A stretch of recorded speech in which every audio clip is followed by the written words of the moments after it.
5:30 p.m. for the Stephenville City Council regular city council meeting. And once again, welcome everyone. We've got a quorum of the council tonight. Just please note Mr. Warren is absent. If you'll please stand with the council at this time, we'll have the pledge.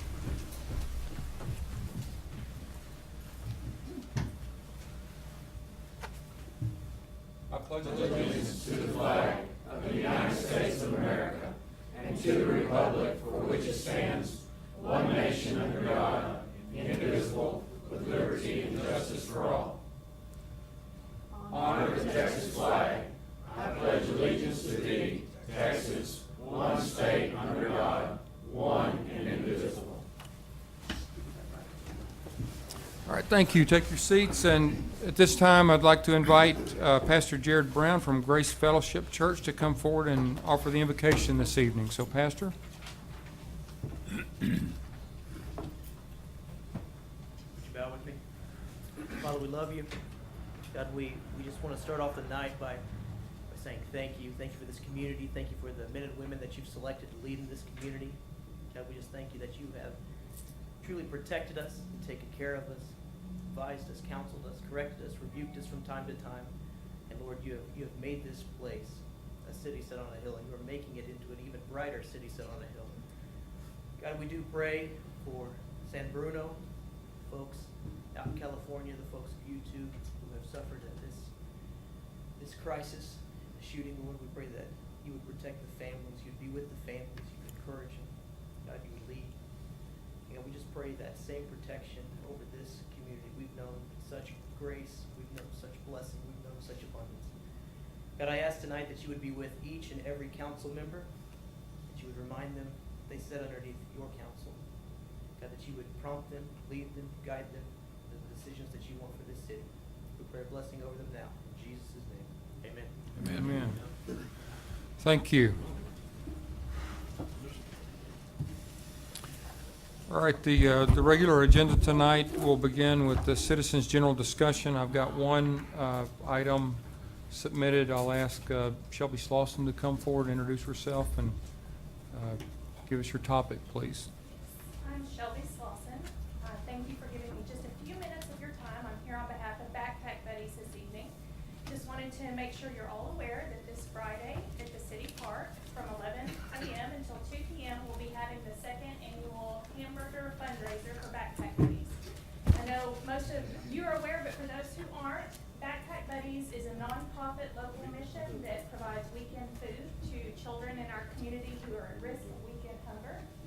100% of the money raised at this fundraiser will go to provide food for those children. So for $5, if you'll come out and have a hamburger, chips, and a dessert, that will provide a weekend's worth of food for one child in the community. So thank you for your time. I hope to see you there. Shelby, do you have tickets for sale? I do have tickets, and I should have mentioned to you that Stephenville census numbers, 127 of the Stephenville ISD students are served by this program. I have a lot of your constituents. All right, thank you very much. Tell you what, that program last year was such a success, and it's good to see y'all doing it again this year. It's such a important need in our community, and not only thank the group that's organizing this, but also the teachers that cooperate in our schools. Thank you, teachers. You're a very important element of the success of this program. All right, anyone else wishing to come forward and speak general discussion?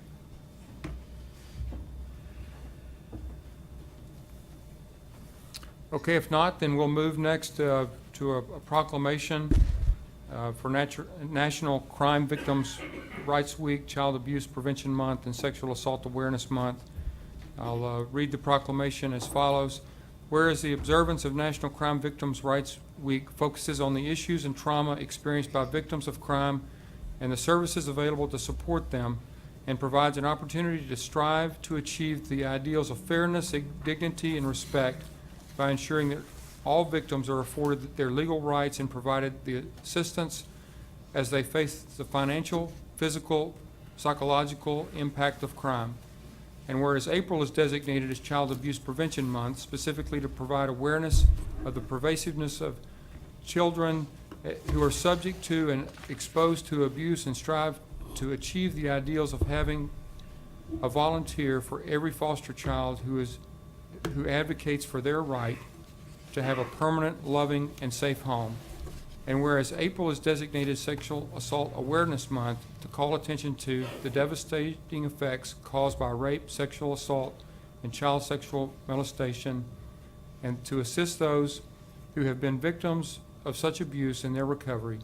And whereas an annual observance also increases public awareness of child abuse, sexual assault, criminal victimizations, and crime rights, victims' rights, and acknowledges the combined efforts of citizens, service providers, government, and criminal justice agencies to improve efforts to prevent their crimes and further services to victims. Now therefore, I, Kenny Weldon, Mayor of the City of Stephenville, do proclaim April 2018 as Child Abuse Prevention Month and Sexual Assault Awareness Month, and April 8 through 14, 2018 as National Crime Victims' Rights Week in Erath County, and urge all appropriate recognition whereof.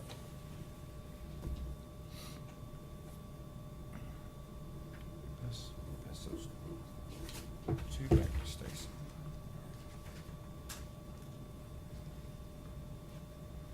All right, next we've got annual report of hotel occupancy tax expenditures from the Stephenville Historical Museum, and I'll invite Ms. Diane Wilson to the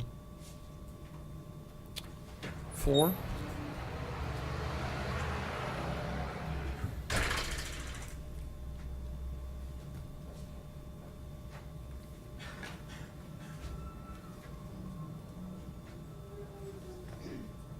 Thank you for letting us share with you what we've done in 2017 and some of our goals for 2018 and even beyond. We've had approximately 8,000 visitors to the museum in 2017. This includes people and guests for weddings. We even had a quinceanera there in 2017. It includes private and commercial photo shoots, events that the museum has sponsored. And they come from Erath County, Stephenville, over a dozen states and several foreign countries.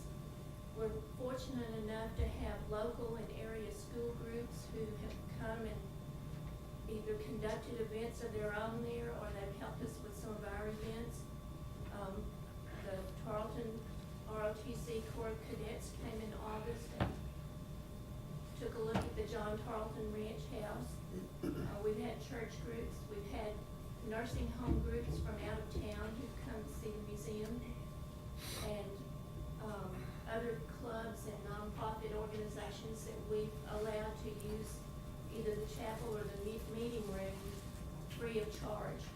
Any nonprofit can use one of those buildings once a year at no charge.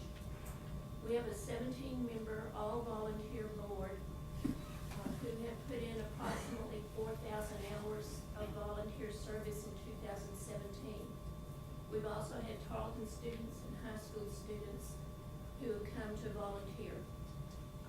Several of our board members are here this evening, and I've listed their names for you in the program. We have several events each year. The most recent one to come up will be the plant fair on April 14th. I've listed those events, but I'm not going to read all of them. We've got about 11 items that we've conducted each year, and we plan to continue to do so.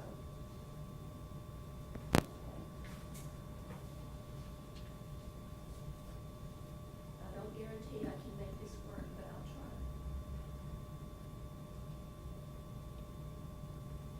Okay. Things we've accomplished in 2017 up to this time, and part of 2018 up to this time, include renovations to the Center Grove School. The school was moved to the museum in, I don't know exactly when, probably the late 70s, and it's seen the toll of time because mainly it's been repainted a few times and had some roof work done. And we've discovered that there was a lot of deterioration to the siding. And so in 2018,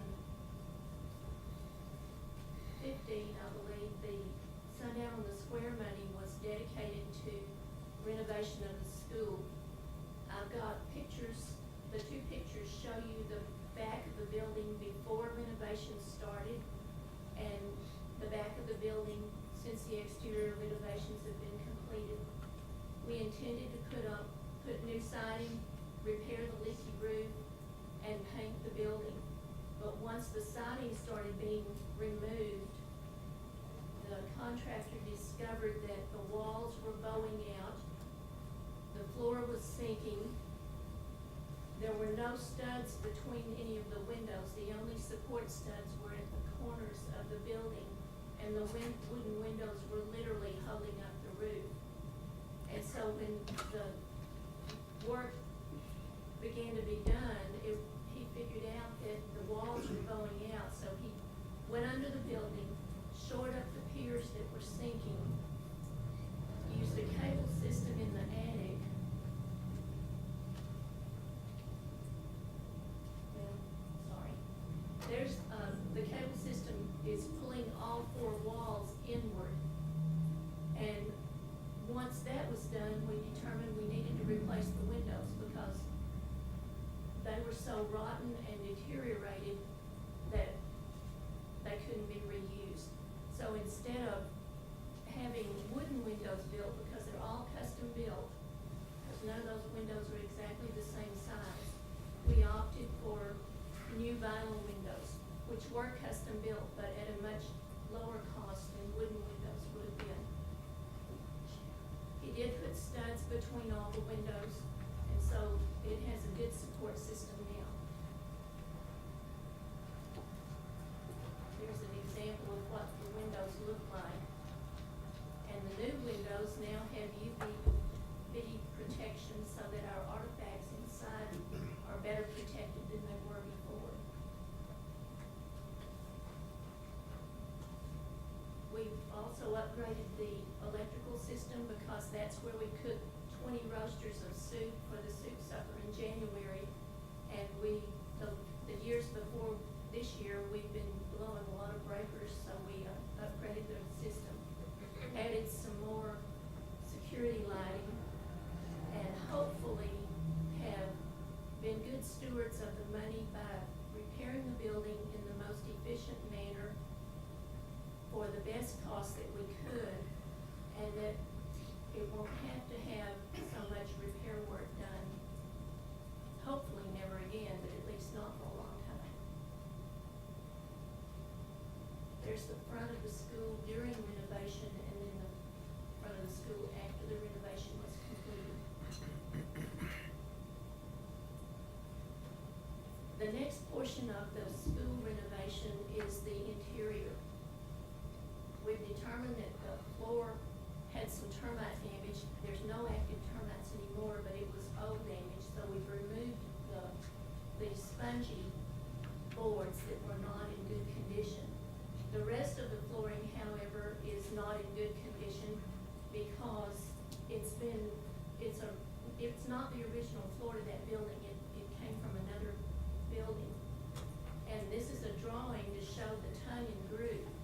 It's been sanded so many times that if it's sanded again, that top groove is going to be half or less of the size that it is now. And some of them are already starting to break off. And we feel like we're going to have to replace that floor with either longleaf pine, which that's a picture of longleaf pine that's newly milled, but it's 100-year-old trees. So it would still have the vintage look. The other option is an engineered type wood, and we're looking at those comparisons to see what might be the best option to replace the flooring in the school room. We'll probably vote on that at next Tuesday's meeting. At the Oxford House, it's kind of been on hold lately because so much of the work has been going on at the schoolhouse. But last week we did get the railings installed at the Oxford House, and the painter is going to start painting those. They have a primer coat on them, but not the full paint job. So that will be done in the next couple of weeks as when the painter can get to it. He will also paint the floor decking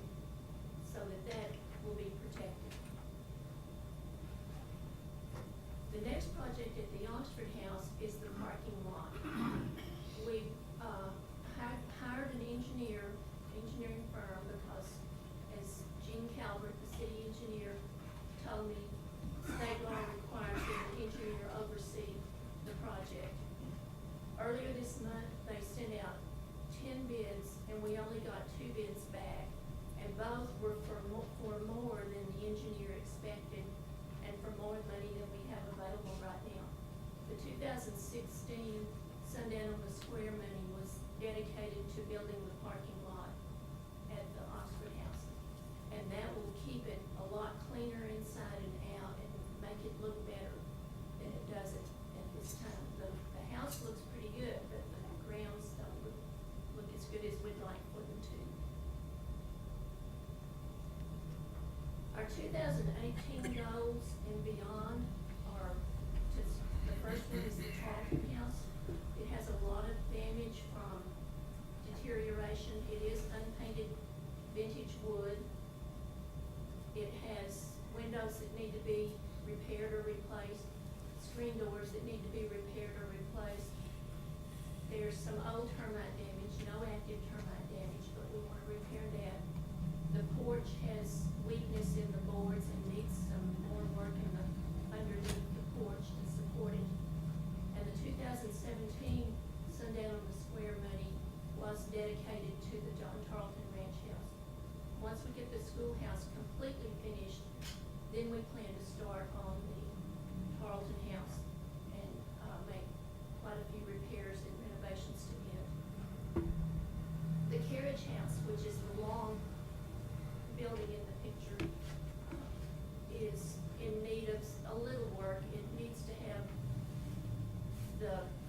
it sits on ground level. The foundation was built on grade, and over the years the soil has built up so that now in really heavy rains, the water runs into the building under the wall, and so we want to build a swale in the yard to prevent the water from running in the building. That's hopefully in our 2018 plans.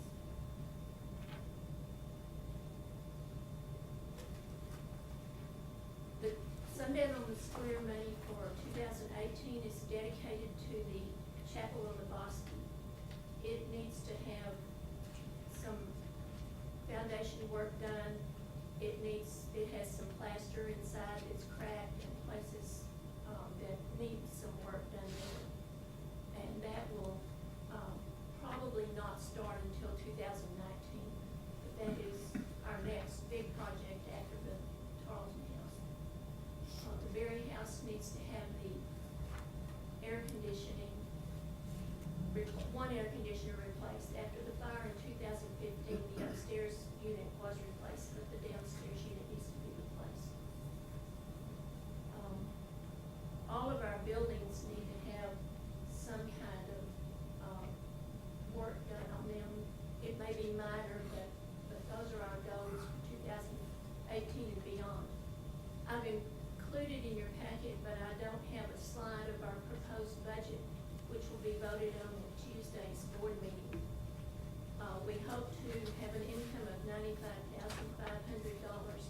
and we hope that our expenses don't go over that.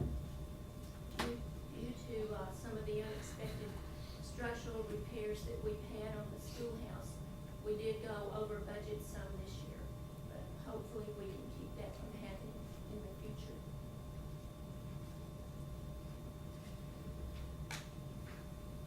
We have 13 buildings. All but 3 of them have been moved to the museum in the 70s or 80s. The Oxford House was moved there in 2011. None of these buildings have had any major repairs done since they've been moved. All they've had done is repainting and re-roofing.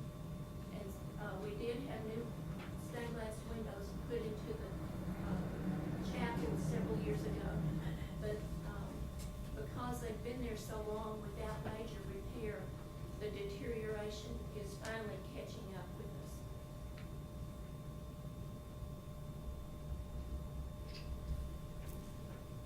We want to thank the city council, the city staff for the support that you show to the museum. Without your support, we couldn't accomplish the things that we've accomplished, nor accomplish the things that we hope to accomplish. And one of the things we'd like to really say thank you for is the city's renovation of Shepherd Street, which runs between the new museum museum's main campus and the Oxford House. We think that it's enhanced the area. It will also makes the entrance to the trailhead for the Bosque River Trail nice and inviting for people. And that will be the entrance to the Oxford House once we get the parking lot done. We now turn off of Washington onto Shepherd Street, and the driveways for the Oxford House are off of Shepherd Street. So we're appreciative of the city taking that project. We'd like to invite all of you to come down to the museum at any time that you can.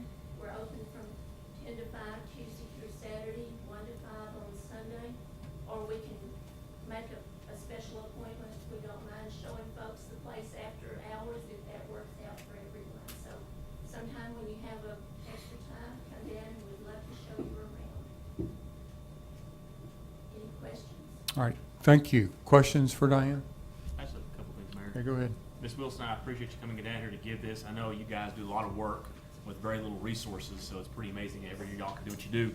I just really want to encourage you. I hope that you spend some time in the next couple of months to talk to our new tourism and visitor director, because I think legally, of course, under our hotel funds, we can allocate up to 50% of those funds to y'all's cause. Now, I'm not saying that that's what I'm suggesting we do, but I know we are able to give you more money, and if you guys can figure out a way to justify a way that y'all are putting people in Stephenville, Texas, staying the night, that I think I would definitely be in favor of trying to get y'all more funds allocated to do that. And I think the rest of the council would probably feel the same way because they support your causes. I know that. So I don't know what the best way is to try to record that or try to encourage that. But obviously, if you guys can find a way to get more people to come to Stephenville for this museum and stay the night here, then we can get that data to use to justify trying to get y'all some more money. We have a system for keeping track of people who visit the museum. We ask them to sign into our guest book, and we've added a line asking them if they're spending the night in Stephenville and if they're staying in a hotel. Some will tell us, some choose not to, but we're trying to get the best system we can to record that information. And I would imagine you guys have probably put some look and research into doing somewhat of a, I guess, with, you know, having a tour available through, you use your phone through the QR codes or whatever to do that. I mean, I guess that's something you'll probably look into Well, we to try have to a track that. website that lists our activities and what we have available. We have a Facebook page that we keep current with all the things that are going on. We had fun with putting Shepherd Street's construction on the Facebook page, letting people know about that too. We have a dedicated account for the hotel motel tax so that we can keep track of exactly how that money is spent. It does not commingle with our other funds.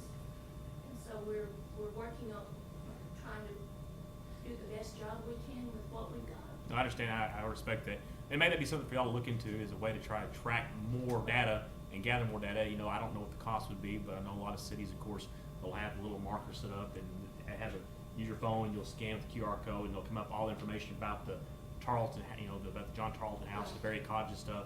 And then, of course, to access that, the people have to sign in and provide all their information as to where they've been, where they're coming, where they're staying at. So maybe that's the way that y'all can look at to try to get more information, because that's what helps us try to allocate those tax dollars. If you guys can say, here are the numbers for 2018, how many people we know were registered at the museum and stayed overnight, and then we can use that data to support our decisions up here. So how y'all can do Actually, it. since they've been keeping up with how many people are spending the night, we've been surprised that there are a lot of guests to that museum that are spending the Fantastic. night in town. So Good. that's been a good thing for us. Thank you very much. Other questions? All right, thank you. I just want to say a couple of things. First of all, I appreciate all the work that the volunteer board does at the museum. As you know, Diane, there's no bigger supporter of the museum than myself, and I really think that it's phenomenal to see how the community has come together with Sundown on the Square to provide a tremendous amount of resources to the museum. I would also caution that while Mr. Pendleton's bringing up a good point, to not be overly, I don't want to raise false expectations that there's suddenly going to be a flow of money to the museum because of of the changes in the hotel occupancy tax fund. I would actually argue the opposite to that we've got a lot to learn as a community about how to justify the allocation of funds and to do so legally. As I look at your budget, there's a couple of things I want to note, and it's kind of flown under the radar, but I wanted to highlight the fact that last year the city of Stephenville took over the cost for maintenance of the grounds of the museum, Yes. which had a reduction of over $30,000 annually to the museum. So that is, that's something that we have done, I think, to help support the museum, because the buildings are owned by the museum, the grounds are actually city property, and so that's an approach that we took.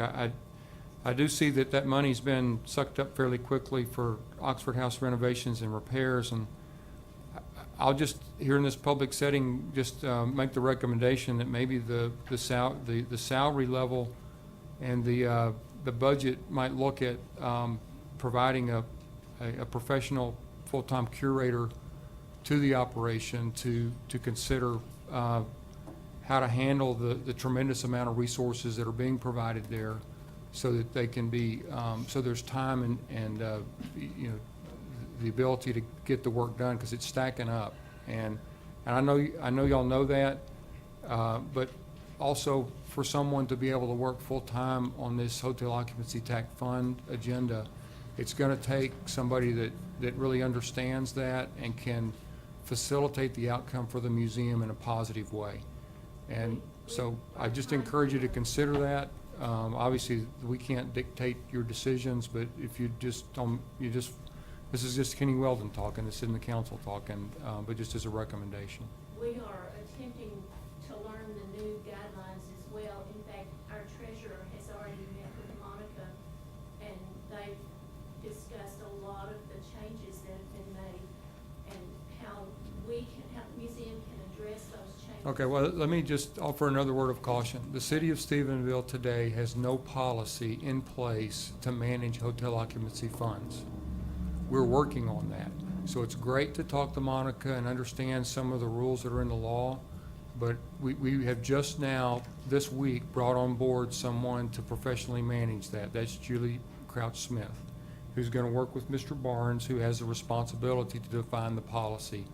And so I'd encourage you to continue to do research, but we don't have our policy in place to really give you a packet to say this is what you need to do. Yeah. So we're just going to have to work together on this as we move forward. But we're willing to do whatever we need to do to help the process along and to learn the guidelines. Right. Okay, that's great. I'd Team like effort. to make one comment.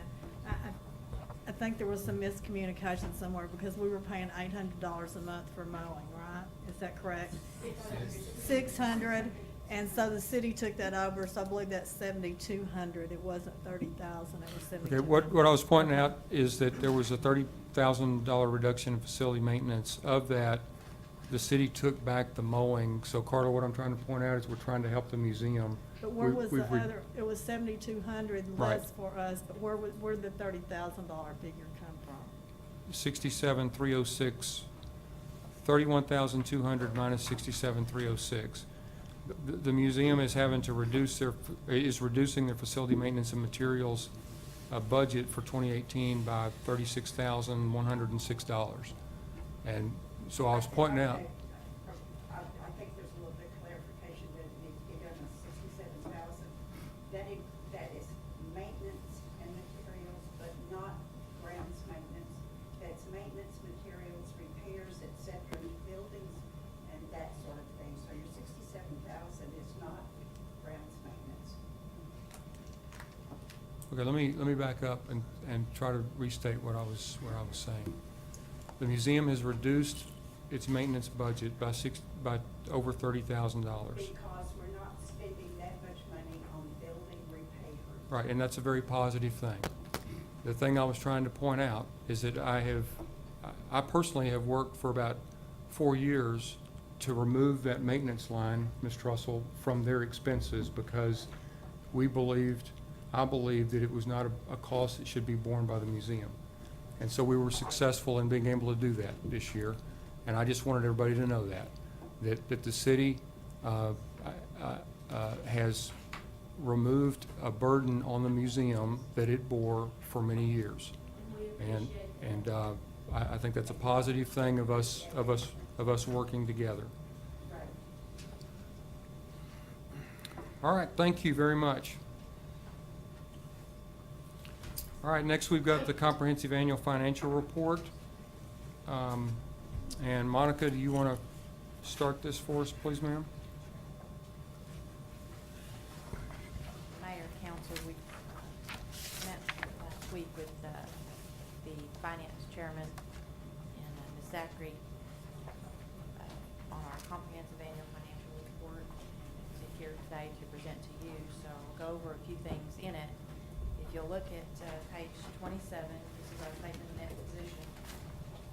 And the net position at the end of our fiscal year, September 30th, 2017, was $68,854,848. This increased just over $2.3 million. And the main part of that is due to our net investment in our capital assets increasing. If you'll move on to page 28 and page 29, this is our statement of activities. And our net position in our governmental activities decreased by $698,584. Our net position for our business activities, which is our enterprise funds, water, sewer, storm, airport, et cetera, increased by a little over $3 million. This statement of activities shows our revenues and our expenses based on programs and activities. You'll move to page 32.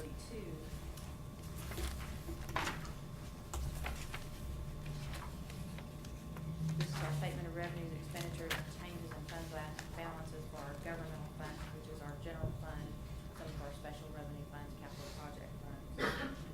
And our net change in our fund balance on our general fund was a negative $233,957. The other funds were just over $71,000 for a total of $305,000.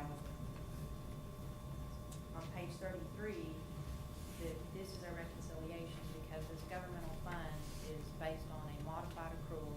The other two funds are based on a full accrual method. So this reconciles the difference between the 305 and the 698 that we were talking about earlier. Okay. And if you'll go to page 69.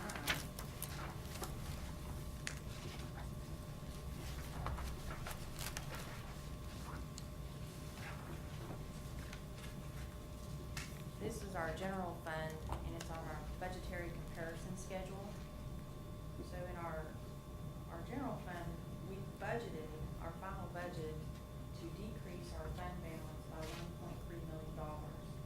We actually only decreased it by $233,957. Part of that is because our actual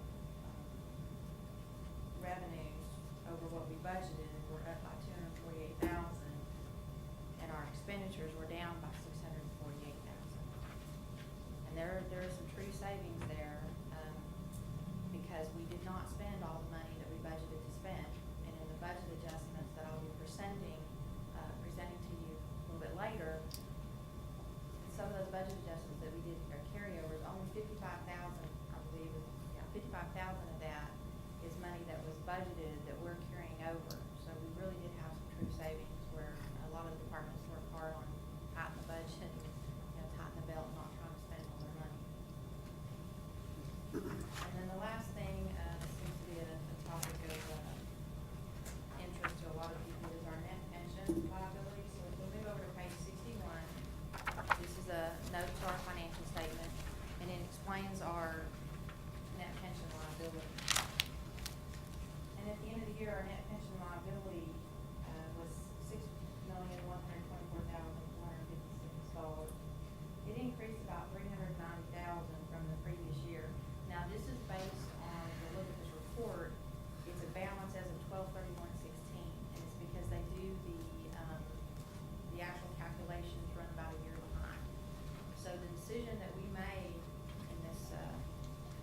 budget year to remove the cost of living adjustment off of our pension, which then made us overfunded by about $680,000, is not reflected here. We probably will not see that because that rate went effect in January of 2018. So we will not probably see that until our next year's audit. I wouldn't anticipate to see that reduction in our pension liability. The reason why this pension liability, it did go up, I don't think it was as drastic as an increase as the year before, but is the difference between the expected and the actuarial expense. It's about midway on that table. There's about a $340,000 positive between what they expected to happen and what actually happened in some of their investments and things of that nature. So that was the difference. So with that, I'm going to go ahead and turn this over to our auditor, Lewis Crane with Rutledge Crane, and let him go over with it. There's a few things he'd like to talk about. At the back of this report, we've also included our single audit report. He'll go over that. This is the first year that the city of Stephenville had to do a single audit, which because we closed on our airport 2 days before our fiscal year ended, that we spent about, I think it was about $1.4 million, a little bit more than that. So the threshold is $750,000 of the federal money being expended in the fiscal year. So that threw us over to require the single audit, which requires some special auditing procedures and a special report and some things turned into the federal government. So I'll let him go over that, and I'm sure you'll all be interested to know what our opinion was, and so I'll let him go over that. Okay, thank you very much. Mr. Crane? Where's Jeremy? I just want to thank you very much. I'm always trying to increase our business. And by doing that, over the last year, we were able to do a single audit. And I'm so sick of single audits. We've been doing them all over the state. We've had 3 years of flooding, and we had Hurricane Harvey is going to carry us through for another year. But not in Stephenville. It's been some time since you've had one. I've always been very pleased because I really don't like single audits. It's a special report at the bank. It's required that we do certain procedures under what's called GAGAs, governmentally accepted general accounting standards. And it requires that we do some work in the area of compliance. And then if we find anything that doesn't follow the federal regulations, we write up a finding, and then you get to respond to it. If you go through this, you'll find a couple of pages that look virtually blank, and the reason is there were no findings, so the word "none" appears on that page. You're in very good shape as far as total auditing goes. Now, I'd like to go back to the financial statements for just a minute, even though Ms. Harris stole most of my thunder as she did last week when we met with your audit committee or your finance committee. Numbers just bore me to death. And I know they do most people. My first degree was in English Lit. It was a pre-law degree. I got to go tour the Far East and missed going to law school. I came back and decided I want to be a lawyer because my friends who spent the 3 years I was in the Army becoming lawyers couldn't find a job. So I kind of got into accounting, which is true of a lot of us.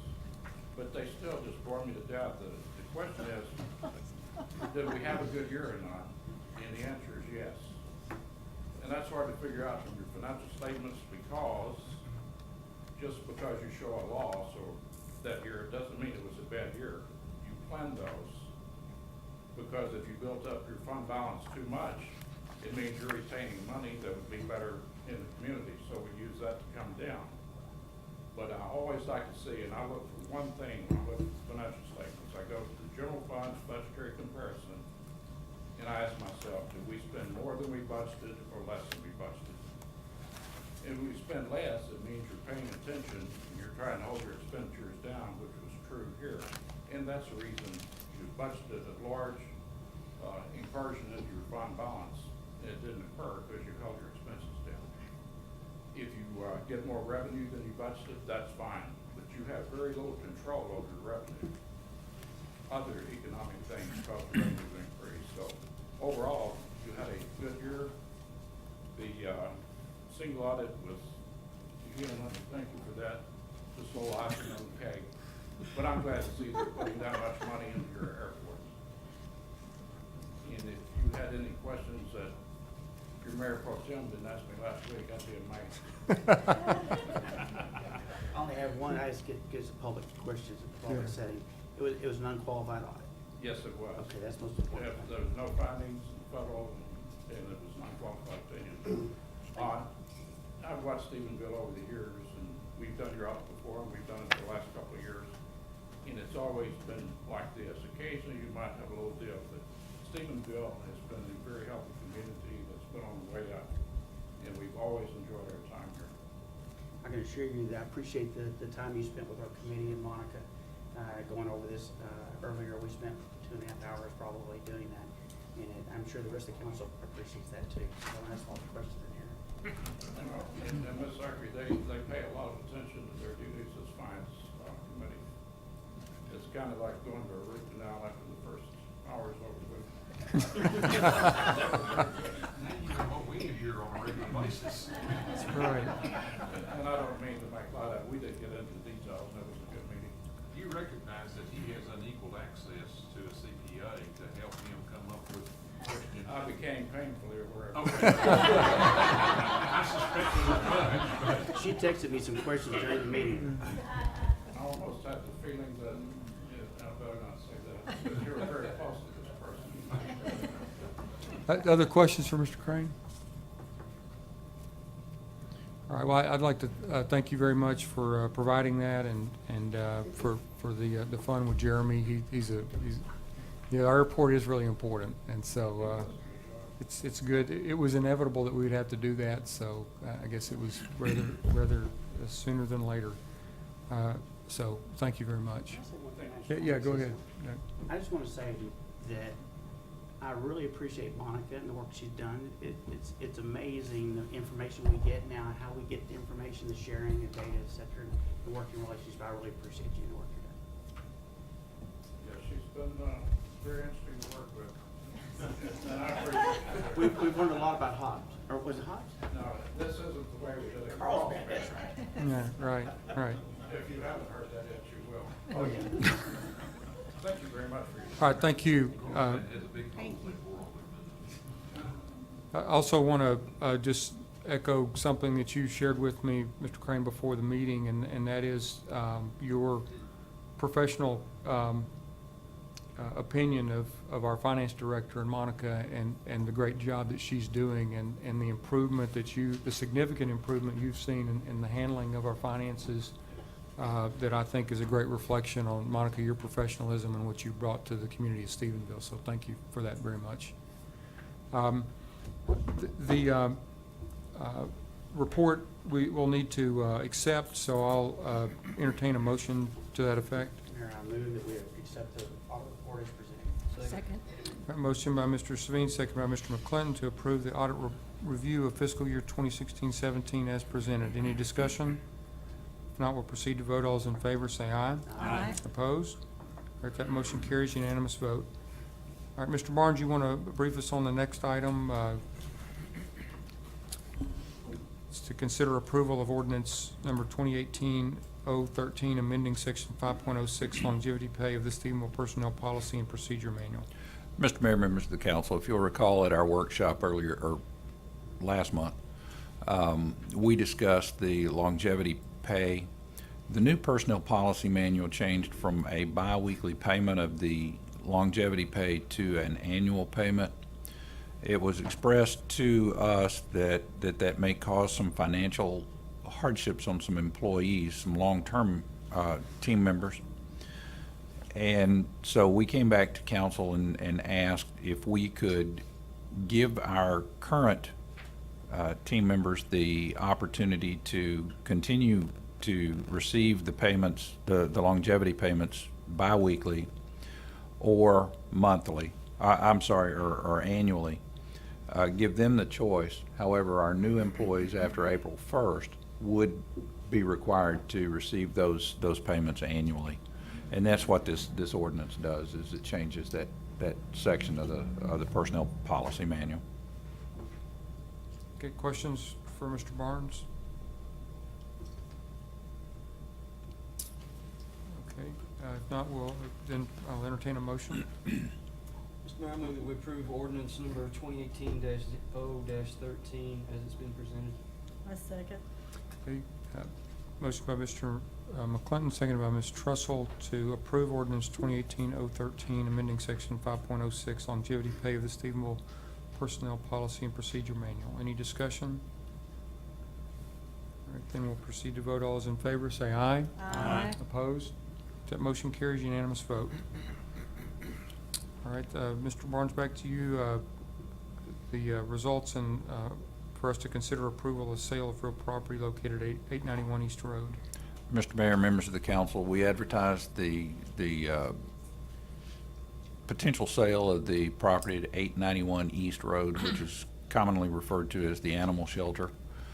Our minimum bid was $110,000. On March 26th, we opened the single bid that was received. It was from John Walker for $110,000. Excuse me. He did include the required cashier's check in the amount of 1% or $1,100 for the bid bond. Our purchasing department recommends that we accept the bid for $110,000 for that property. It is the intent to take the proceeds of that sale and apply those proceeds to the construction of a new animal shelter.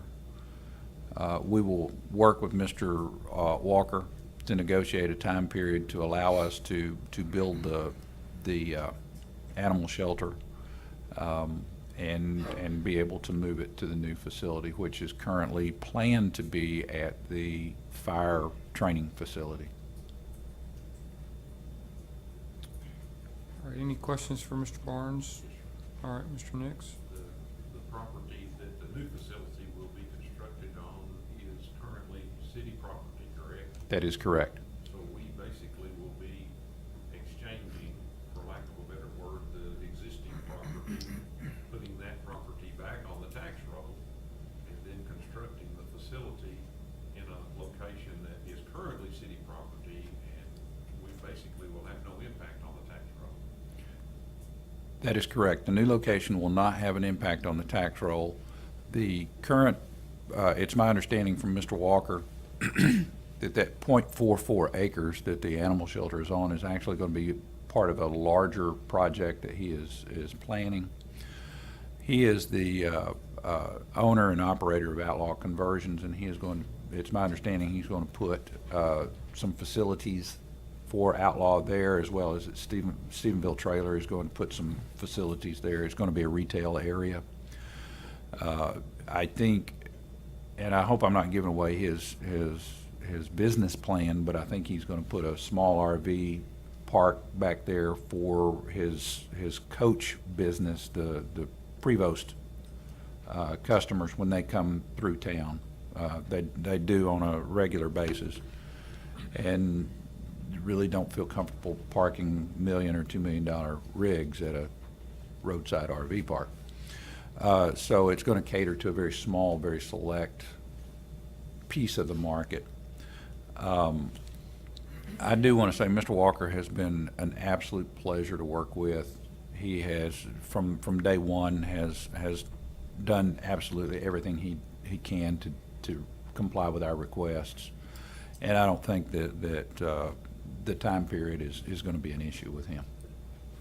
And we continue negotiations with the Humane Society and hopefully the county for the construction of the new facility. Yes, sir.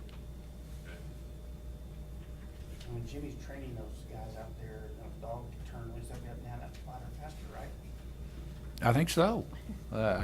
Actually, I think Chief King will be the one training the dogs, and Chief Chew's guys are the ones climbing the ladder. That's right. All right, if nothing else, I'll entertain a motion. Mayor, I make the motion that we approve the sale of the property. It's located on East, 891 East Road, to Mr. Walker, contingent on the construction of the new facility for your production savings. Second. Do we, I'm sorry. I got a motion from Mr. Nix and a second from Ms. Zachary to approve. I'm gonna be careful about how you said that. To approve the sale as presented contingent on the new construction of the, of- Contingent on him taking possession when the new construction is completed. okay. So you're tying his possession of the facility, restate your motion, please. That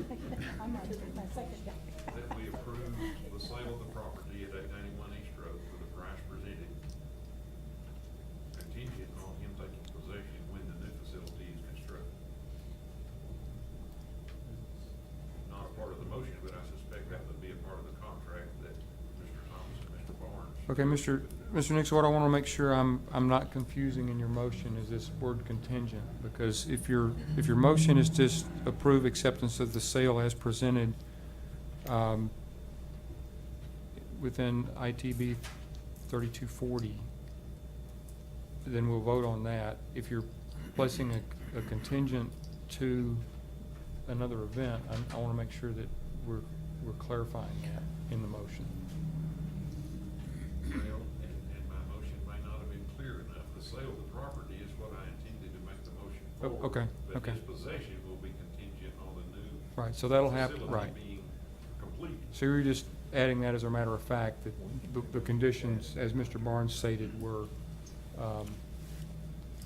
that he'll take possession as the city transfers that. Correct. Okay, Yeah. okay, And our discretion. right, Right. okay. All Mr. right, so- Mayor, if I may, in talking with Mr. Thomas, we can word the contract to obtain the spirit of what Mr. Nix has asked for. Okay, well, I want to make sure we all understand what the spirit Yes, of what sir. he's asking for is. Because I think what you just clarified, that you want to make sure that the sale of the property is approved. Correct. Okay, With possession contingent upon them having the new facility ready for the Humane Society to occupy. right, okay. And that'll be part of the contract? Yes, sir. That's Okay. correct. I don't want there to be a miscommunication. You don't want all the dogs kicked out of the facility.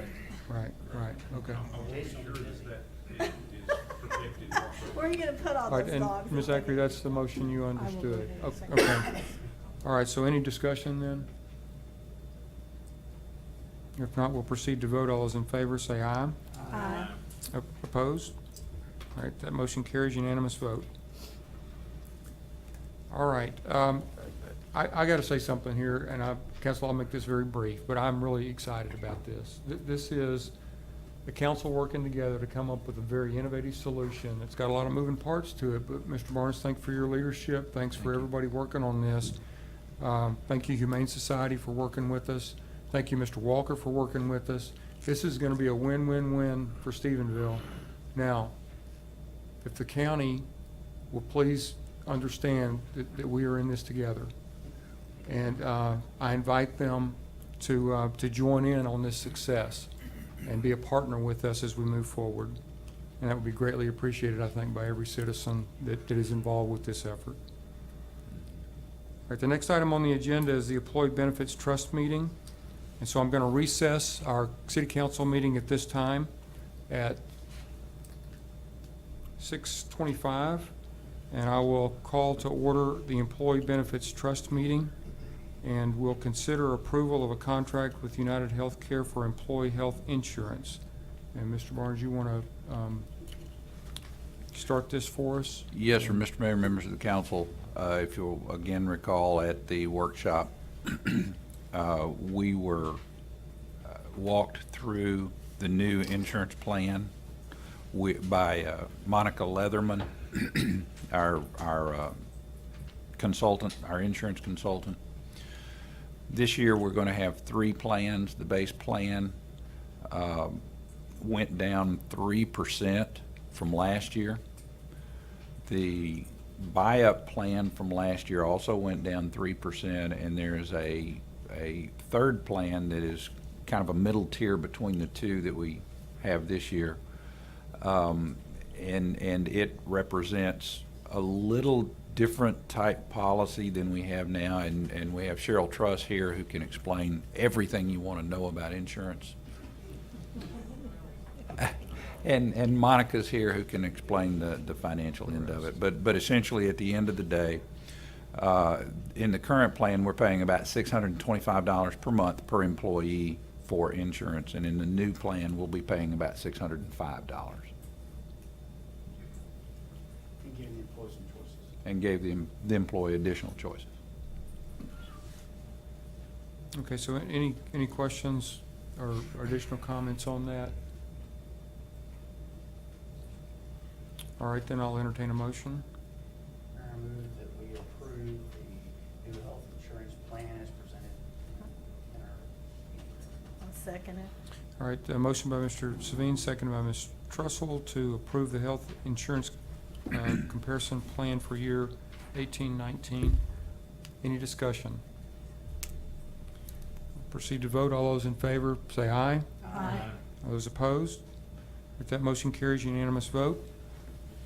All right, if there's no further business, we'll adjourn the Employee Benefits Trust meeting at 6:28. And I'll call to order and reconvene the City Council meeting at 6:28. And we'll consider items from the council work session from March 20th. The first item is to consider approval of ordinance 2018-014, amending the City of Stephenville Code of Ordinance, Chapter 35, Record Management, repeat open records request. And if I can, just before we get into this, Stacy King, our City Secretary, got me before the meeting, and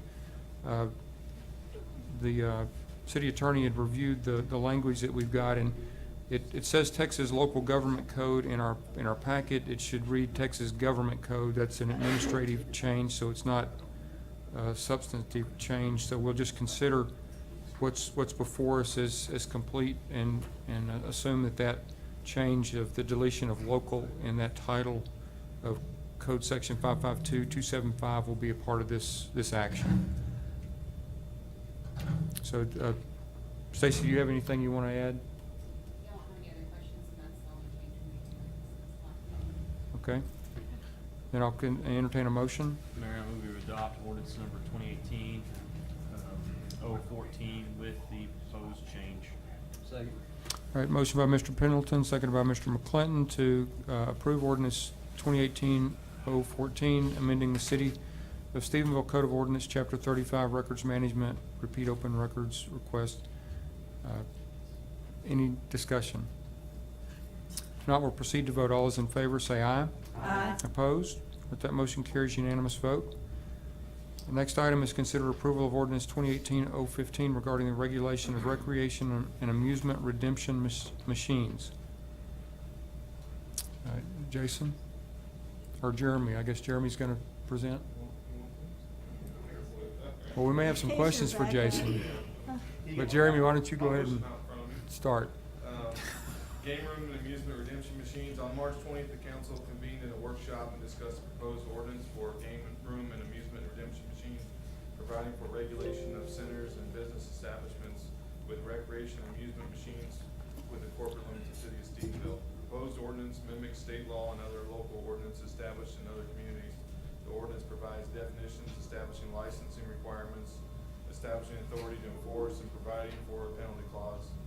Amusement redemption machine affords the player an opportunity to obtain anything of value, the award of which is determined solely partially by chance, even though accompanied by some skill, whether or not the price is automatically paid by the store, including but not limited to gambling device version of bingo, keno, blackjack, lottery, sweepstakes, roulette, video poker, tic-tac-toe, 8-liner, or similar electronic devices.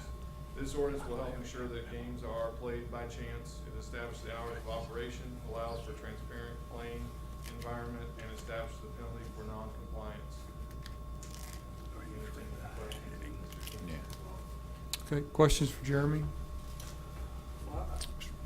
It was asked in the work session, I don't know that we ever got a satisfactory answer. How does this impact existing businesses that have these machines? When we addressed this in the ordinance, we did rewrite that. We said that we would give established businesses 60 days to come into compliance. And we will work with those businesses in any way we can to, allow them time to come into compliance. You got something? They're gonna have to make some choices. Right.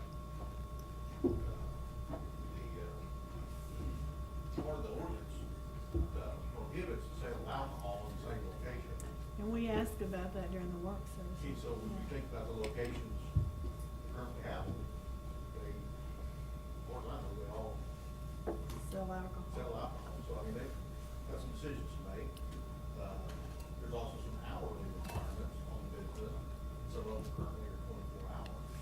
So, I mean, they'll have some decisions to make. So would you then go out and help some of these folks understand? Because, I mean, this is gonna be a shocker. Absolutely, I'm sure we'll work with Jeremy on, developing if the ordinance passes, a sheet, kind of says, here's the bullet points from the ordinance to make it easier on how you would have to be compliant and go out and give those to those businesses. Do we know how many businesses already have those machines? How many? I don't think we've done a firm count. I did ask some folks while I was out of town last week to visit some of those places and just see how they're functioning. And under the current gambling statutes, they're not functioning correctly at all. I believe we made 10 stops and we got paid cash in 9 of them.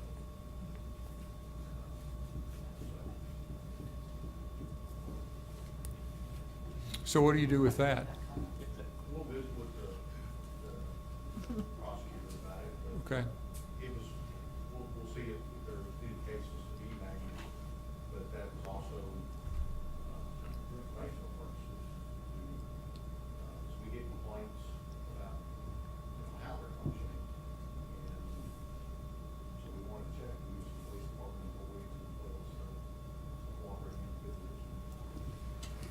Make those spot checks. So there have been complaints about how these machines are working at, Yes, I haven't had one in a while, but occasionally I'll get, like on family members that's worried that they've got a family member that's spending too much money.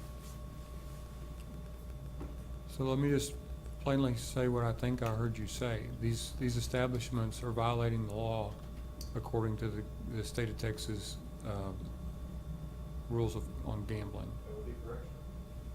Okay. Mayor, I got a quick question for me. Yeah, please.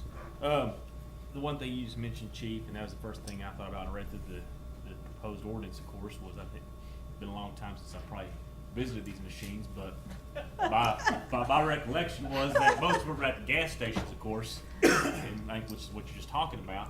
I mean, is there some type of federal or state law that prohibits us from allowing them to at least sell and distribute alcohol at their facility? Because obviously it would be unlawful to consume alcohol on that premise already, I think. There's not a state law that pertains to that, but of course, as a home rule city. Correct. Any power not included by the state, allows the municipality to regulate it. And I believe we got this ordinance from somewhere else. I'd assume. I'm okay with that. Okay. I just want to make sure there wasn't something I was missing. Okay. Other So- questions? if, Go ahead. Thank Yeah. you. So if I understand correctly, this is what occurred when you were checking these places out was already against state law, is that correct? Against the gambling. The statute. gambling part of the state law. Please make sure we understand, gambling's one thing, regulation of the operation of the business is entirely different. But they could be prosecuted under the state law because it's an illegal They could gambling be thing. misdemeanors or Okay. like an ordinance will be. Okay. So this is just in addition to a violation of state law that we're putting in an ordinance Kind to. of wanted to see how they were in compliance with what the statute says they have to do anyway, which is pretty much, they're not supposed to give you that. So if they stopped giving cash, would this be a reason to have this alcohol clause in here? I'm just curious. If they got if they were in compliance with it, if it was just HEB Buddy, for example, then giving you a stuffed toy or a ticket for something, then is the alcohol portion of it relevant? I don't know that I don't know that I'm going to offer, an opinion on that. I don't know if the way it's written is Include the HEB budget? That's the question. Not the definition, if you look at the definition, I don't believe that it would fall They give little into that kids definition, but play money we can, to hit the machine. I'm pretty sure that it doesn't fall It's into a ticket or candy or whatever. But they're Okay. playing Other questions? They're not playing with money. No, I'll The entertain a HEB buddy's motion. not playing with money. Okay.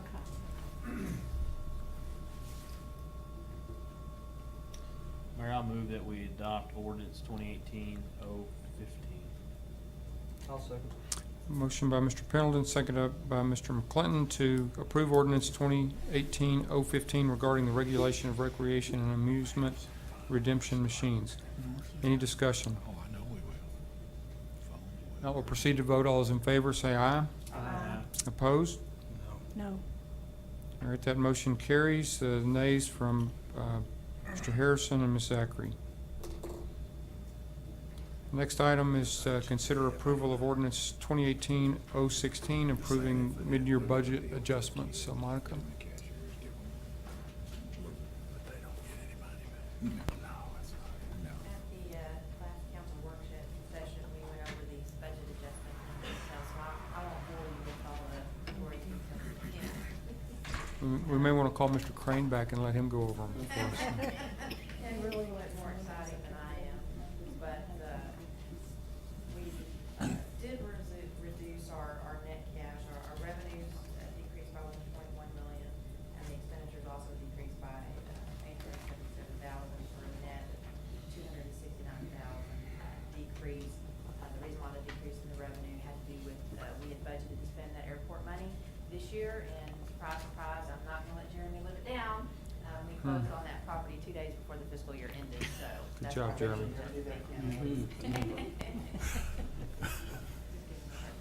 So we just asked for, you to approve these, to get us to the end of the fiscal year. Okay, any questions for Monica? Not, I'll entertain a motion. Move that we approve mid-year adjustments 2018-016. Second. All right, motion by Mr. Savine, seconded by Ms. Zachary to approve ordinance 2018-016, approving mid-year budget adjustments. Any discussion? Seeing none, we'll proceed to vote. All those in favor say aye. Aye. Opposed? All right, that motion carries, unanimous vote. Mayor, this is an example, again, of what Monica does. This is a much better way of approaching these adjustments and how she doesn't carry with us, so I appreciate that. Thank you. All right, next on the agenda, consider approval of a request to waive landfill and permit fees for Habitat for Humanity project located at 355 West Walnut. Jeremy? Mayor, Council, Habitat for Humanity has requested the city waive fees to build a home for a low-income family at 355 West Walnut. The organization is asking the city to waive or reduce the city landfill fees. When a mobile home is removed, additionally, they're asking the city to waive or reduce permit costs for the home that will be built on the property. These savings are passed on to the partner family and allow the Humane Society to keep their mortgage as low as possible. Ms. Lori worked with Habitat for Humanity is here to answer any questions regarding that. There are some, just while she's here, she wants to come up. She was talking off, but it's just the aerial of the location, get a little closer. There is a, mobile home on there now, so they're talking about building a 1,400 square foot home on this property. I think it'll increase, definitely the aesthetics of the surrounding area.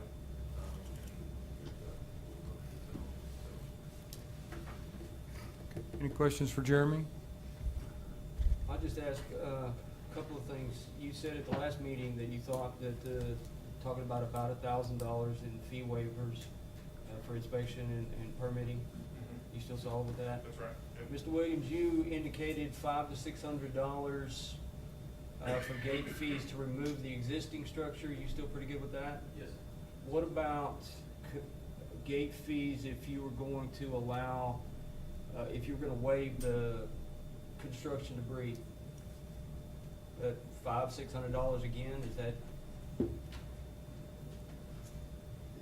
just depends on what people are building, but, that would be a conservative estimate, I would say, yes. $500 to $600. Yes. Okay, thank you. If I may add, I think one of the answers to our question about, controlling debris, I think we were gonna offer a roll-off for that location. And that way, that roll-off will be allowed out there. That's how we'll track that. The landfill. Okay. Any other questions for Jeremy? I may not be understanding, Jeremy, but I thought that the request was to waive the fees for the demolition and disposal of the existing trailer house that's on there. But is the request also for the construction work that will ensue following that, or is it just for the demolition? I think they would want anything that we could be offering to give them. I know the conversation come last time about possibly construction fees and allowing that too. So it's at your guys' discretion, what you guys want to waive and what you guys don't want to waive. What was the request for? The request was for the demolition of that property. That was my recollection, that it was for the demolition and removal of that existing home that's on that property. Okay. So if we wanted to waive the fees for construction, we'd have to amend this? No, the motion would just Just- need to say would waive have to- landfill and permit fees. The way it's written does both demolition both. and construction. Okay. And would there, you said it was gonna be about approximately $140,000 home they were proposing to construct there. Did I understand that correctly? I mean, my estimates, I'm not Something- a real estate person. I mean, But- Mr. Warren probably better off than I would about giving you an estimate, but, I mean, I'm just. Can I speak? Yes, please do. The way Habitat works is we sell the home to the families at cost, a no-interest loan. And then there is a second lien loan for the difference between the cost and the appraised value, which is forgiven 10% a year for 10 years, which it protects us from having a family get a home and then a month later sell it just to make a profit. But that's the reason we're asking, as little cost as we can have building that home, makes that home affordable to a low-income family, and it improves the value of improves the community. And, so that's why, anything we can do to lower the cost is gonna help that family be able to afford that home. So that's, whatever you're willing to do, we appreciate. I was just asking because since the property value would go up, it would mean an increase in the property taxes collected on it, and I was wondering how long it would take to recoup what the city had forgiven at the current property tax rate, was sort of what my question was. I haven't seen the plans for the property, although I know it was just a conversation as 14 square foot. I just did ask them just to kind of give us a ballpark for our permit fees, but I haven't seen plans for the property yet. Okay. Technically, the property tax would offset the fees and permits. It would not offset the gate fees, since the landfill is an enterprise fund and operates independently from the tax base. Sherry, if I could help, maybe this is an answer to your question. $140,000 property value home at 48 cents is $672 a year in property tax. I should Again- have come. against with that home. number, but- So in 4 years, it's gonna pay back what we And- waived. And increase the looks Right. of the neighborhood and the Right. appeal and house a family. Right. That was my question. Thank you. So what is the full amount we're foregoing anticipated? Couple grand? You're right. If you look at the $1,200 landfill estimate, your ballpark is roughly $1,000 to $1,200 permit fees. $2,500.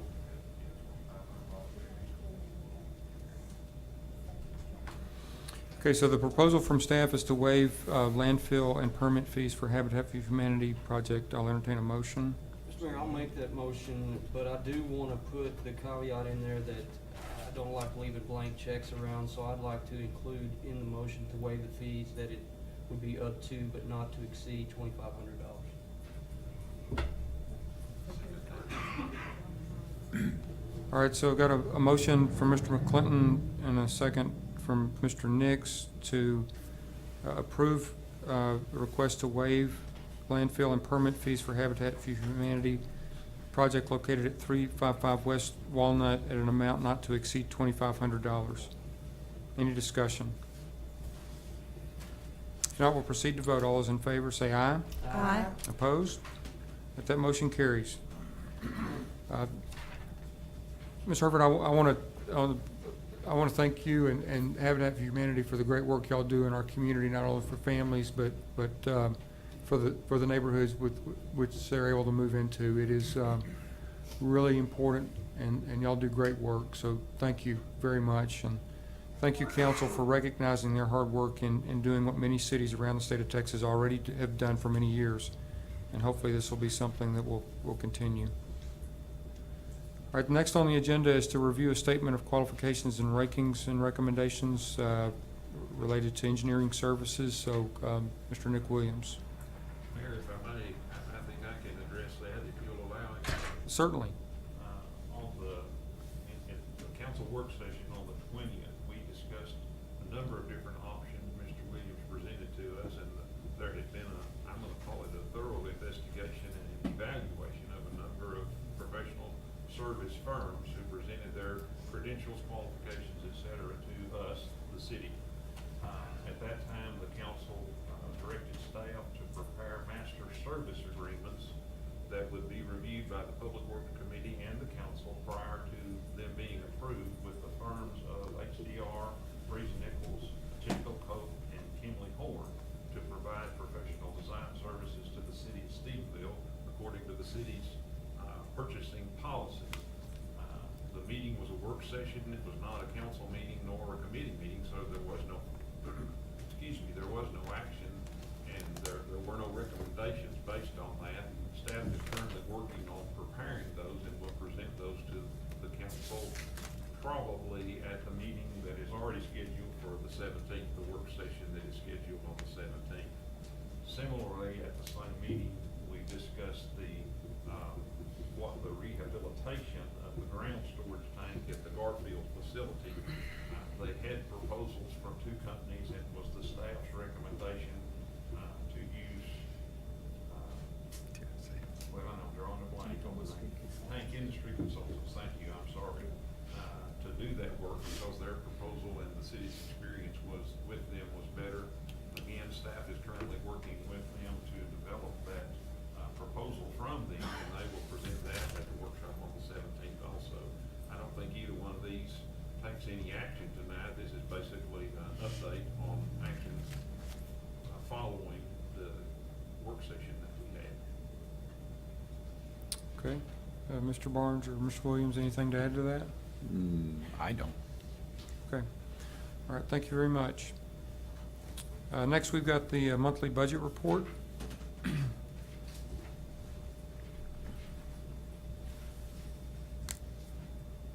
Mayor and council, this is our budget report for the period ending February 28th. 5 months into our fiscal year, target percentage is 42%. Things, when I looked at this report, we're actually a little better than I would have expected compared to the percentages that we are on budget. For our property taxes, we received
our new programs, we, 3 vehicles were ordered for the patrol department, and the mobile shelving were ordered for the police support services.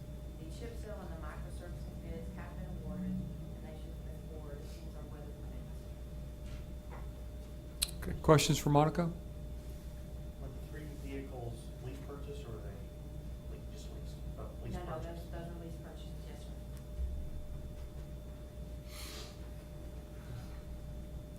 Any other questions? All right, thank you very much. I know these reports seem, as Mr. Crane said earlier, really exciting, but they're very important.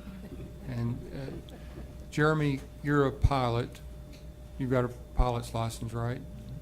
What happens when you are going to fly somewhere and you don't check your course heading and do course corrections while in flight?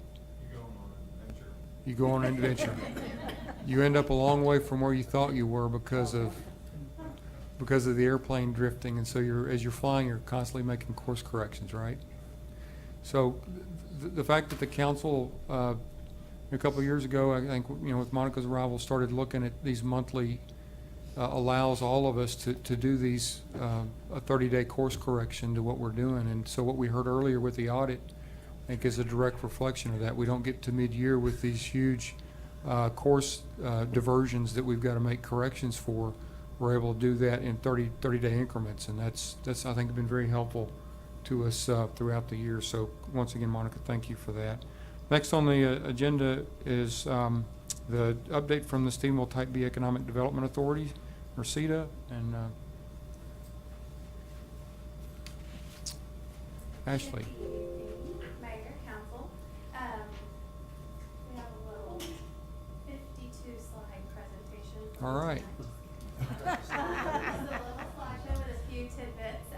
We've enjoyed some of the inner dialogue inside the office since our last joint work session. So Mr. Pendleton and Mr. Warren, we did miss you that evening, but everybody else was able to gather, sit around the table, and have a nice, healthy conversation. So our update. All right, so notes that I told y'all I'd come back with after we met on the 22nd, the joint work session. We talked about success and what that success was. So the bullet points are just, we talked being in the economic development game. Jobs, that was huge. The creation of, the retention, an increase in wages, or retaining our graduates were also points that were brought up. Responding to economic development requests. Also looking at indicators, so evaluating and looking at sales tax revenue and ad valorem tax and seeing where that puts us month to month or annually. And then communicating the victories we have. And then finally, presenting an open for business atmosphere. So that was my notes, my takeaway from what we had that evening in our dialogue. Follow-ups from the work session. We all discussed and thought that the joint work session was a healthy environment, so we need to schedule Q2's work session. So if y'all will look at your calendars, I'll get with Stacy, but Q2, if y'all want to wait till after May, look at June, then kind of start thinking about that now. We did talk about, again, the communication, so our CETA Facebook account, I've discussed that with one of our board members, and also putting into place a survey mechanism.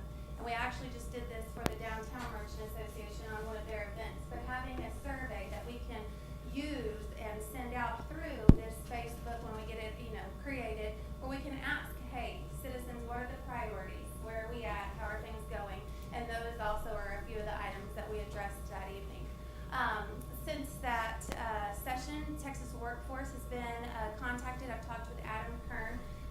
He and his boss are getting back to the office regarding the numbers that are tied to the current and existing workforce grants that were mentioned that night. So we can share that knowledge and show what we're being awarded and what Stephenville is doing with those grants and how that's improving our workforce and our labor bill.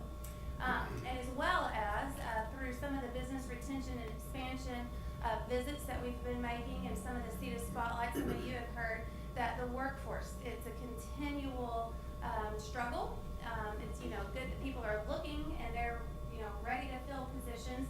But Texas Workforce also provides no-cost services for employers looking to employ people. So I've got that kind of lined up to stay in communication with them and see what we can do for our local manufacturing or just employers. And then I'm continuing to look into the metrics and the reporting tools that we talked about that evening, kind of looking at some of those numbers, labor force, employment rate, sales tax revenue, just permits being pulled so we know where we're at. The business climate. I thought I'd add a couple of pictures in here. The top right-hand corner, you can see, it was actually this morning, have my work shoes on, but I went to FMC TechNet this morning, so I had to put my tennis shoes on. I had my glasses, earplugs, and we went and toured the facility, met with Mr. Moore and Mr. Kelly, discussed some of the things that they're looking at, where their business is currently, and the growth that they're seeing and the positive sites that are going on right here. They're at 770 employees in Stephenville. Yeah, with room to grow. So I also went at the end of March and saw Mr. Thompson with Palcon. Talked with him about his manufacturing business, what he's got going on, a few challenges, a few faces, and we have an initiative that we're going to, you know, work on together that he's very interested in as well, and it involves our high school students.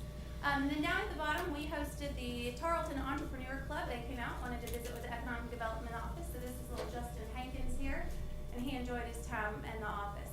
CETA Spotlight for March was Square One Machinery. A few of y'all were at the meeting and got to hear from them.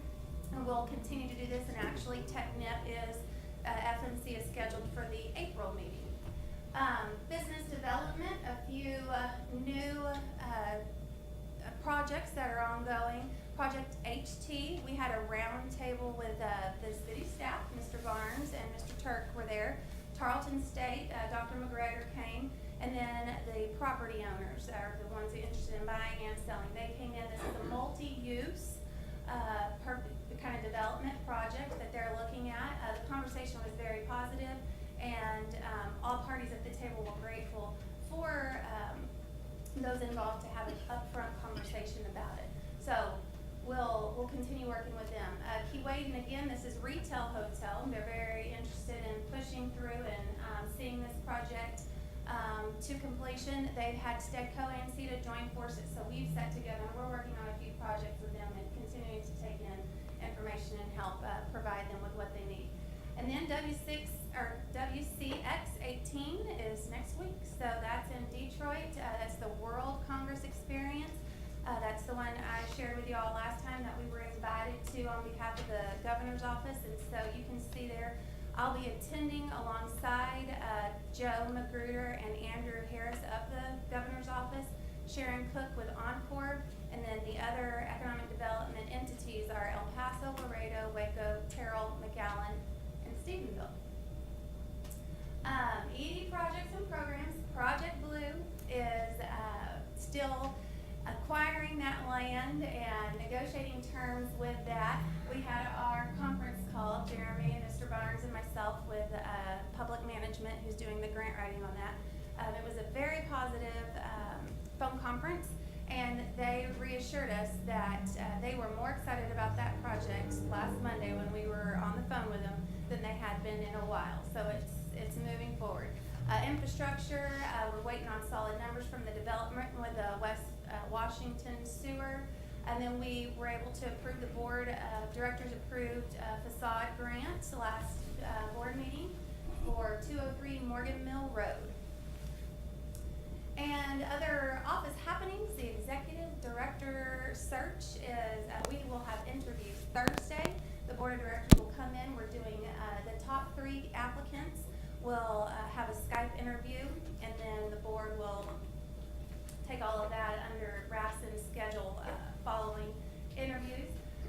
Mr. Barnes and myself have decided to establish that weekly sit-down. We're going to meet on Wednesdays at 10:30, so we'll be seeing each other tomorrow.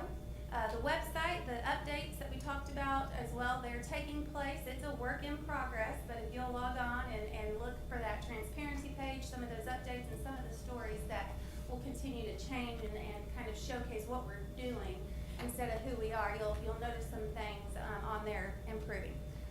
New projects and correspondence are occurring. I've got one that Mrs. Julie and I will visit on with regards to the downtown merchants and some wayfinding signs, and maybe informing the public on the parking that is available, and just kind of educating in that, as well as a new project, actually a press release that we got from Larry McCannis and USDA that's kind of in regards to internet capabilities. And then I'll invite you all to join us April 19th at our next board meeting. It's 11:30, and y'all will receive your emails between now and then. And if you have any questions, I'll entertain them. Okay, questions for Ashley? Ashley, I had one. You reached out to the governor's office for a tourism evaluation, and how's that progressing? It's great. I got the application, and so was waiting for April 2nd, so Julie and I'll be able to follow up on that. Okay, great. Other questions? All right, great. Thank you very much. Okay, the next item on the agenda is to consider approval of charter amendments for the November 2018 election. This is an effort the council's been working on for some time now, and Brett Harrison's been leading the Charter Review Committee, so I'll turn the floor to him to introduce this topic. Thank you, Kenny. Let me just start again by introducing the Charter Committee that's going to be consisting of Carla Trussell, Alan Nix, Jerry Warren, and myself, which is also the Nominations Committee. And we did add 2 members from the public, that being Richard Petronas, Richard Petronas and Mount Everett. This has been somewhat of an interesting journey. And I'm going to back up just a second because I've probably given this report a couple of times now to where we are. But as I look back the last couple of years, what I remember were various council members with certain particular topics that they wanted to address. And through that process, it started to pick up a little bit momentum. And it just developed. There's been some other issues at other times that we have lightly looked at trying to get these amendments on different dates, different ballots, and so forth. But here we are, and again, we met in January. The Charter Committee did, and that meeting was basically discussion, information. We couldn't finish everything that we had at that time, and it carried over to a February meeting. And during that meeting, we voted on each amendment individually. I will add that every amendment passed. Some did not pass unanimously, but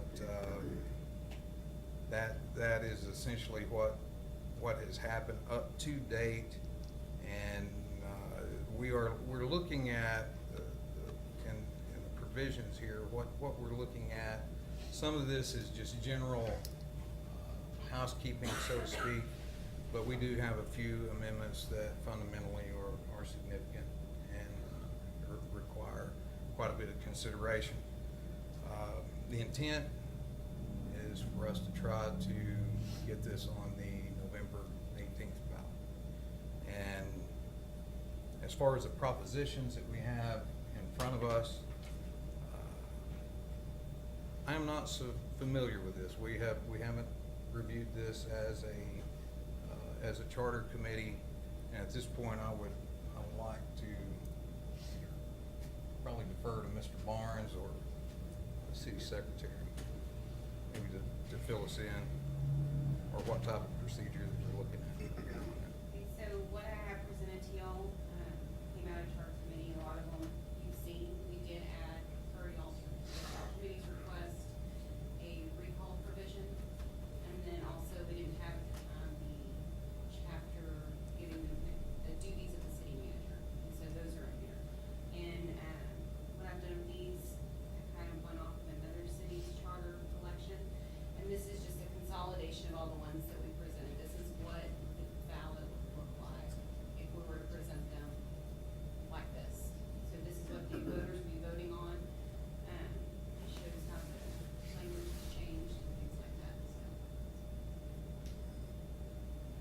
Alan, you've got anything you want to add to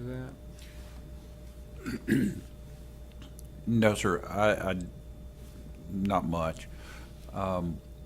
This is the fourth city that I've worked in where we have considered amendments to the charter, and I have to say this is the most, I want to say dedicated, the most let's get it done committee that I've had. What this committee did in 2 months, I've seen other committees not be able to accomplish this much in 6 months. And so they were very attentive to the task at hand. They went through the entire charter, found the things that they felt like needed to be changed, and did it. And then Stacy has worked to find the way to word the ballot, and has done so in a very plain English way so as not to confuse the voters.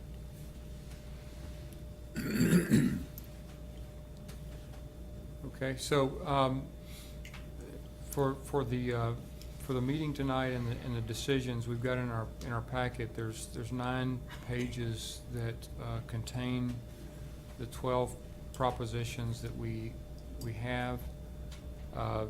I would note, as Stacy mentioned, Proposition 12 is the new Section 11 that deals with recall of elected officials, and then Proposition, let me get to it here. Proposition 8, 6, 7, 8, yeah, okay. Proposition 8 deals with the language in Article 11, the city manager duties that were not in that are not in the charter today. I mean, we've had a city manager since 1972, and our charter has not reflected the duties of that position, and so this is added. But I point that out because Section 12 and Section 8 are new to us tonight.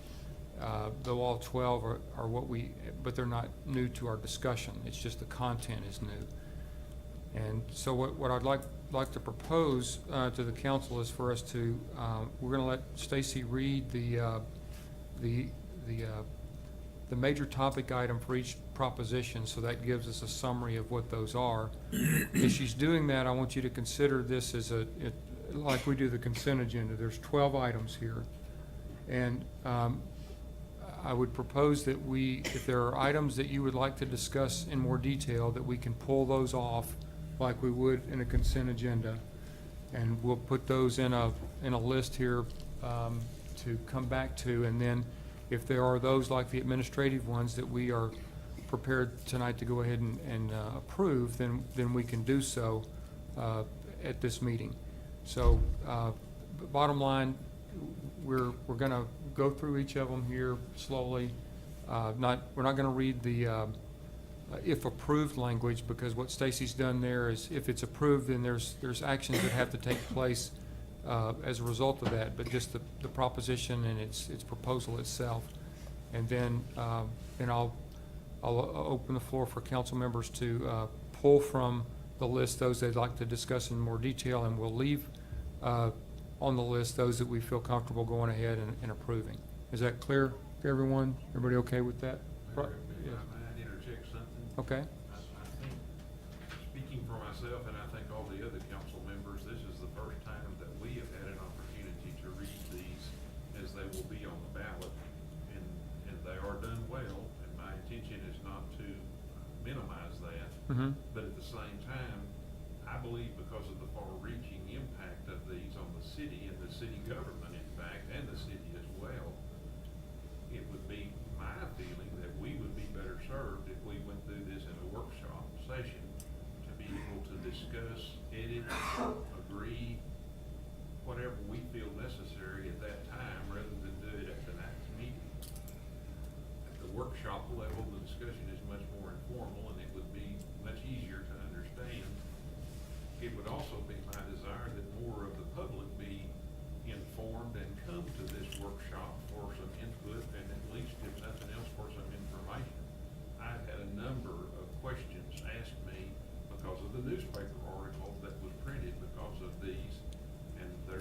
confusion and some concern among our citizens.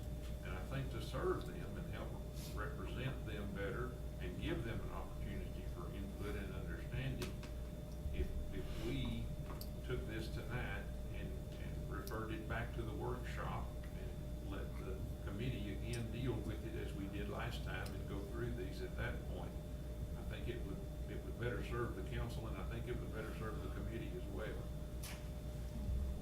I would make that motion that we table this discussion for tonight and refer it back to the nominations committee for their discussion and their clarification of these, and then come back to the council at a future time to have the final vote on the final wording of the proposals. I'm not sure what the deadline is. Nominations for charter. We have a motion to table. I'll second that. I think that's a good idea to discuss, especially since some new things have been added to it. But what is the deadline for getting it on the nominating ballot? Okay, we'll proceed to vote. It's no, okay, that's, well, what's that? Do you have the answer to that? In August, So we've got plenty of time. All right, motion to table by Mr. Nix, seconded by Ms. Trussell. All those in favor, say aye. Aye. Opposed? All right, we'll table that and refer it back to the nominations committee. What'd you say council election is? Council election. In May. The When is the next item on the agenda is an update on the East Side Sewer Project. Mr. Barnes? Mr. Mayor, members of the council, this is just a brief update. The Texas Water Development Board met last week, the 21st, like I said, and approved our application. What we would like to do is have a workshop on the 17th. I think it's been alluded to earlier in this meeting, to discuss further and in greater detail where we are, what we're doing, what our next steps would be, and to give the council an opportunity to discuss the project in greater detail than we have tonight. And that's the update. Okay, so bottom line, the Texas Water Development Board met March 21st and approved our project to proceed to the next step, and we're gonna meet on April 17th to discuss the details of that. To determine what our next step is. That's Okay. correct. All right. Any questions for Mr. Barnes? Mr. Williams, you got anything to add? Okay. Was there an interest rate discussed? The interest rate is set when you notify them that you will accept the loan. On the 21st, the interest rate was 1.33%. Today, the interest rate is 1.28%. And that could go up or down tomorrow. Thank you. Okay. All right. Any other questions? If not, we'll proceed then to the consent agenda. I move that we approve the consent agenda as presented. Second. Motion by Mr. Savine, seconded by Mr. McClinton to approve the consent agenda as presented. Any discussion? All right, now we'll proceed to vote. All those in favor, say aye. Aye. Opposed? All right, that motion carries as presented, unanimous. All right, comments by City Administrator, Mr. Barnes. Mr. Mayor, members of the council, on April the 12th at 5:30 p.m. to 7:30 p.m. across the street at the Cowboy Capital Walk of Fame, there will be the annual Stop the Silence rally. It's to commemorate those who are victims of domestic abuse, whether it's child abuse or just within the family. It's a nice way to make the statement about stopping domestic violence. Again, we are planning to have a council workshop and possible committee meetings on Tuesday, April the 17th. The next day, we're going to have, excuse me, we're going to have a reception from 4 p.m. to 5:30 p.m. in the lobby of City Hall. We're going to be welcoming Jen Basham, our Director of Community Services, and Julie Crouch-Smith, our Tourism and Visitors Bureau Manager. Kind of a nice way just to say welcome to the family and let the folks in town come and meet the new folks. On the 18th and again on the 26th, the Tarleton FFA judging contest. We've already had the larger one. However, these two still welcome a significant number of folks into our community, so expect visitors and traffic and folks spending money in town. And then finally, the the Tarleton Stampede will be held at the Lone Star Arena beginning Thursday, April 19th through Saturday the 21st, and it's at 7:30 each night. That's what I got. Any questions for Mr. Barnes? All right, if not, we'll, council members, Mr. McClellan. Couple of things, Mr. Mayor.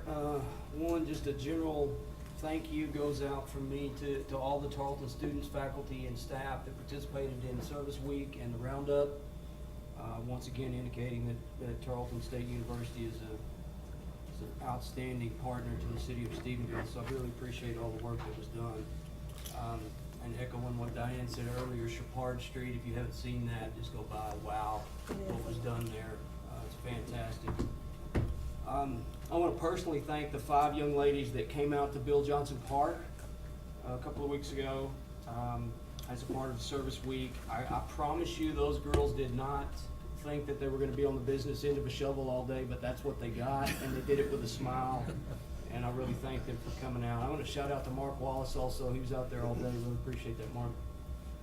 There's another opportunity at Bill Johnson Park coming up 14th, April? April 14th. April 14th, 9 o'clock in the morning. This will be the work day in conjunction with Keep Stephenville Beautiful. There should be some stuff gets completed that day. So I encourage and invite everybody to come out, get your hands dirty, and have a good time. That's 9 o'clock in the morning, Bill Johnson Park. And then just a gentle reminder that this weekend, this Saturday, will be the April installment of the Farmers Market at the Plaza across the street. That's an event that's sponsored by the Downtown Merchants. We just encourage everybody to come out and support them, and let's help make that event grow and grow. Thank you, Mr. Mayor. All right, thank you. Back to what Mark said, a special thank you to the Corps of Cadets and the football team who came from Tarleton to put in Chapard Street. I'm not sure how you say it, but it is awesome. If you haven't driven by, be sure and go look at that street. They've already said it, but April 14th is also the plant fair at the museum, and Diane mentioned that. And April 19th is the spelling bee at the Methodist Church, and 4 of the council members are participating in that spelling bee. So we invite you out to the spelling bee at the Methodist Church. We lost last year. We weren't dead last. Well, that's true. We stayed in We're for a kinda long there. time. So, and that benefits the Treehouse After School program. And there's also a silent auction you can bid on and spend your money there, so. Okay, thank you. Mr. Speen, Milton? Mr. Harrison? Kenny, I spent a lot of time last month on the Rudy Rudiger speech, so I think I'll pass and start accumulating a little bit more time. So anyway, I have nothing. Okay. Is that time keeping with you? I don't guess I was aware of that. I think it's fair. I'm not gonna dispute it. I have nothing, so I can accumulate some more then. All right. No, okay. Sherry? Jerry? Good. You good? Okay. Yeah. Yeah, Alan back. Before you do yours, Mr. Mayor, and I apologize, I forgot this. Tomorrow morning at 8 o'clock is going to be a very interesting event in our community. We're going to light the brush pile at the park. So if you see smoke, fire, whatever on that end of town, it's probably pretty much that end of town burning. Does Chief Chew know? Chief Chew knows that. Fire Marshal Derek knows that. But Jeremy provides the hot dog and marshmallow.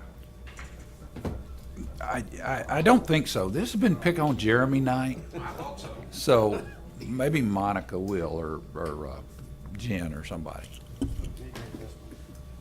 Okay, anything That was else? Okay, all right. A couple of things. I wanted to echo a comment that was made very early in the meeting and welcome Julie Crouch-Smith to the team. We're excited to have your talent and your passion for Stephenville to join what's going on here. So thank you very much for saying yes to the offer and joining as we move forward. I also want to make the community aware, Mr. Savine is going to, as Mayor Pro Tem, fill in at the Stop the Silence on April 12th. And I appreciate that, Doug. I'm that night going to be speaking up in Eastland, which is what I want to make folks aware of. There is a replica of the Vietnam Memorial Wall that will be in the city of Eastland for about 30 days. And it's a very large and very impressive way to, if you aren't able to get to Washington, D.C. to see a replica of it. And so I would encourage folks that are Vietnam veterans or know veterans of that war to travel up to Eastland and maybe see that as a way to honor those that gave the last full measure in service to their nation. Also want to say thank you to the great team effort on Service Week. What a great opportunity to showcase Stephenville with over 9,000 high school students and ag teachers from all over the state of Texas coming to our community. They love to come here because of what we represent to them as a community, and we need to take a lot of pride in that and know that we're making a difference in their lives, and for them to keep coming back here and just the way that they appreciate our community is really spectacular. But Tarleton took advantage of that by saying we're going to use that day to push students out of the classroom and into the community to do service activities. And so there were things that were done, everything from support at the Foster's home to things for kids with cancer, reading at the library, and the work that the Corps of Cadets and the football team did. But what a great community effort, and the city staff had a large role in that, working to coordinate projects and have things done so that could be done as a community. And so I just wanted to thank Alan, you and your staff for the work that y'all did to bring that together, and just also formally thank Dr. Ottavio and the students at Tarleton for providing such a community service. Gene, our city engineer, told me that there were about 29,000 bricks that were laid out there on Shepherd Street, and if you do the math on what a Thurber brick cost, that's $1 million road that's out there. So it's pretty special. If there's nothing else in the council, we will adjourn then at 7:25.